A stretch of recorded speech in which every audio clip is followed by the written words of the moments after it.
নমস্কাৰ, এই মুহূৰ্তত লৈ আহিছোঁ ৰাতিপুৱাৰ কেইবাটাও গুৰুত্বপূৰ্ণ খবৰ। ৰাজ্যৰ লগতে ভাৰতবৰ্ষৰ বিভিন্ন প্ৰান্তৰ পৰা লৈ আহিছোঁ কেইবাটাও গুৰুত্বপূৰ্ণ খবৰ। প্ৰথমটি খবৰ, এই মুহূৰ্তৰ এটা বিগ ব্ৰেকিং নিউজ। পৰৱৰ্তী মুখ্যমন্ত্ৰী গৌৰৱ গগৈ, হিমন্ত বিশ্বৰ পাৱাৰ উফৰি যাব। পুনৰ আহি আছে নেকি কংগ্ৰেছ? গৌৰৱৰ বন্দনাত কম্পিত বিজেপি। আমাক লাগে গৌৰৱ গগৈ। কেওঁপিনে গৌৰৱ গগৈ আৰু গৌৰৱ গগৈ। ইয়াৰ পাছৰ আন এক বিগ ব্ৰেকিং নিউজ। কুৰুক্ষেত্ৰলৈ পৰিণত হ'ল বিজেপিৰ সভা। চকী মেজ ভাঙি বিধায়কৰ সমৰ্থকক আক্ৰমণৰ চেষ্টা। কুৰুক্ষেত্ৰলৈ পৰিণত হ'ল বিজেপিৰ সভা।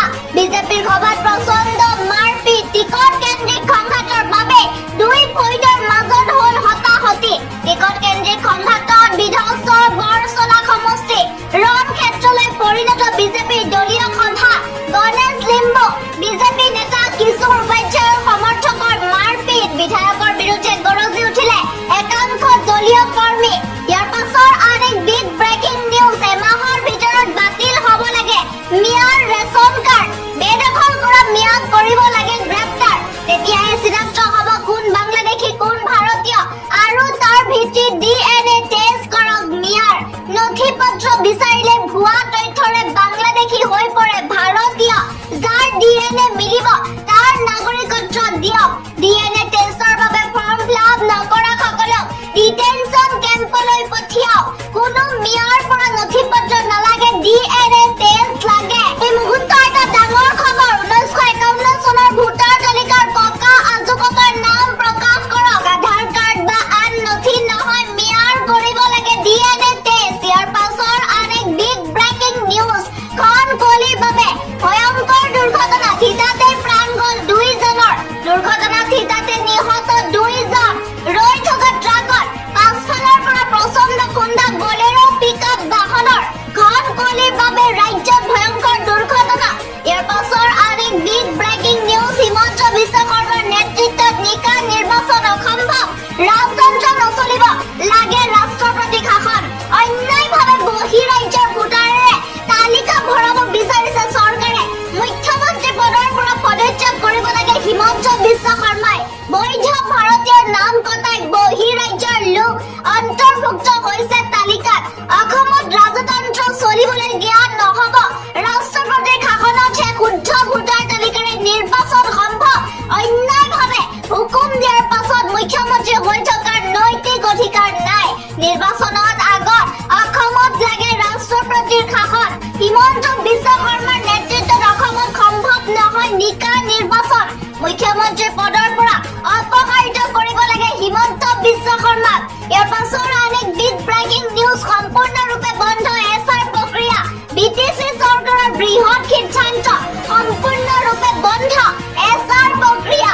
কোকৰাঝাৰ, ওদালগুৰি, চিৰাং, বাক্সা, তামুলপুৰত বন্ধ এছআৰ। এছআৰৰ জৰিয়তে সংখ্যালঘুৰ চলিছে ভোট কৰ্তনৰ অভিযান। দাখিল কৰা হৈছে সংখ্যালঘু ভোটাৰৰ বিৰুদ্ধে ফৰ্ম 7।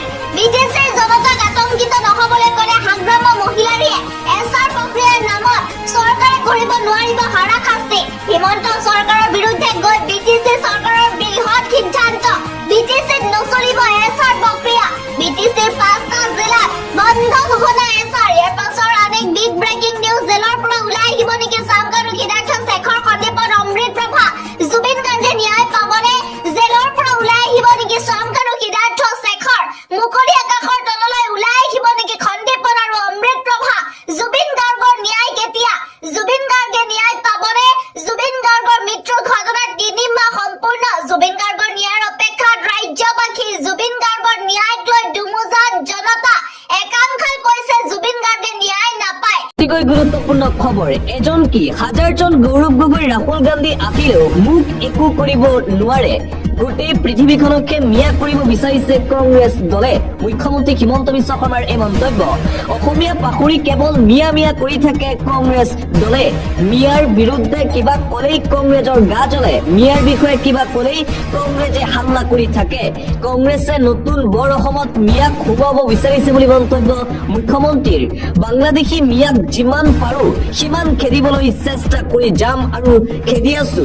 এয়া অসমীয়াৰ জীৱন মৰণৰ কথা আঁকি পৰিছে কংগ্ৰেছ দলে কেৱল মিয়াৰ হৈ মাত মাতে কংগ্ৰেছৰ বিৰুদ্ধে আক্ৰমণাত্মক ৰূপত মুখ্যমন্ত্ৰী ডক্টৰ হিমন্ত বিশ্ব শৰ্মা গৌৰৱ গগৈৰ বিৰুদ্ধেও সৰব হৈ পৰিছে ৰাজ্যৰ মুখ্যমন্ত্ৰী ডক্টৰ হিমন্ত বিশ্ব শৰ্মা মিয়াৰ বাবে পাগল হৈ গৈছে গৌৰৱ গগৈ মিয়াৰ বাবে সদায় মাত মাতি ৰাখিছে কংগ্ৰেছ দল আৰু গৌৰৱ গগৈৰ বিৰুদ্ধে এইদৰে সৰব হৈ পৰে মুখ্যমন্ত্ৰী এজন নহয় হাজাৰজন গৌৰৱ গগৈ আৰু ৰাহুল গান্ধী আঁকিলেও মোক একো কৰিব নোৱাৰে বুলি হুংকাৰ প্ৰদান কৰিছে ৰাজ্যৰ মুখ্যমন্ত্ৰী ডক্টৰ হিমন্ত বিশ্ব শৰ্মাই আন এটা গুৰুত্বপূৰ্ণ খবৰ হিমন্ত বিশ্ব শৰ্মাৰ অসমৰ অবৈধ বাংলাদেশীৰ বাবে আটাইতকৈ উপকাৰী জীৱ 2014 চনৰ পৰাই বান সমস্যা বিদেশী বহিষ্কৰণৰ নামত অসমবাসীক আভুৱা ভৰি ৰাখিছে বিজেপি দলে সংবাদ মেলত অমিত শ্বাহ হিমন্ত বিশ্ব শৰ্মাক তীব্ৰ কটাক্ষ অসম জাতীয় পৰিষদৰ সাধাৰণ সম্পাদক জগদীশ ভূঞাৰ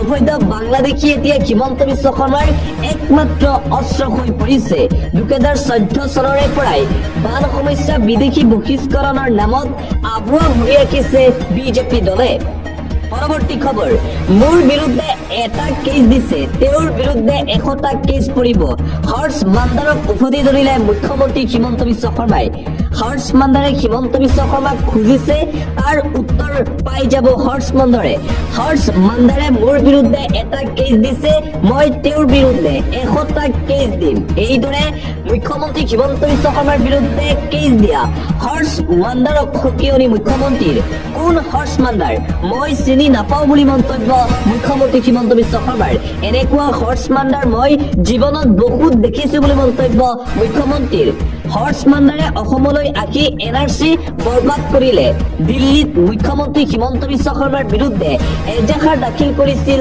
হৰ্ষ মান্দাৰে তাৰ পিছতেই এইদৰে সৰব মুখ্যমন্ত্ৰী সাম্প্ৰদায়িক ঘৃণা বিষবাষ্প বিয়পোৱাৰ অভিযোগত দাখিল কৰা হৈছিল এজাহাৰ হিমন্ত বিশ্ব শৰ্মাৰ বিৰুদ্ধে বিশিষ্ট লেখক হৰ্ষ মান্দাৰক উভতি ধৰিলে ৰাজ্যৰ মুখ্যমন্ত্ৰী হিমন্ত বিশ্ব শৰ্মাই 100টা কেছ কিনো দিব হৰ্ষ মান্দাৰৰ বিৰুদ্ধে বিজেপি দলে আন এটা খবৰ মুখ্যমন্ত্ৰীৰ বিৰুদ্ধে সৰব কংগ্ৰেছ অসম ভ্ৰমণলৈ অহা অমিত শ্বাহক উদ্দেশ্যি 10টা প্ৰশ্ন কংগ্ৰেছৰ জ্যেষ্ঠ নেতা পৱন খেৰাৰ সামাজিক মাধ্যমযোগে অমিত শ্বাহক শিষ্য হিমন্ত বিশ্ব শৰ্মাৰ পৰা সেই প্ৰশ্নৰ উত্তৰ বিচাৰিলে জনজাতিকৰণৰ নামত প্ৰধানমন্ত্ৰীয়ে 6 মাহৰ মুখ্যমন্ত্ৰীয়ে 5 বছৰ প্ৰতিশ্ৰুতি দি একো নকৰিলে খিলঞ্জীয়া লোকৰ ভূমি পুঁজিপতিক বিক্ৰী কৰিবলৈ মুখ্যমন্ত্ৰীক অনুজ্ঞাপত্ৰ দিয়া হৈছে নেকি ৰাজ্যখনৰ বনজ সম্পদ হস্তান্তৰৰ হ'লেও কৰ্মসংস্থাপনৰ ক্ষেত্ৰত বহিৰাজ্যলৈ যাব লাগে কিয় অসমৰ যুৱক যুৱতীসকল কিয় অসমীয়া এতিয়া সংকটত পৰিছে কিয় বৰ্তমানলৈকে অসমৰ চাহ শ্ৰমিকসকলৰ ন্যূনতম সমৰ্থন মূল্য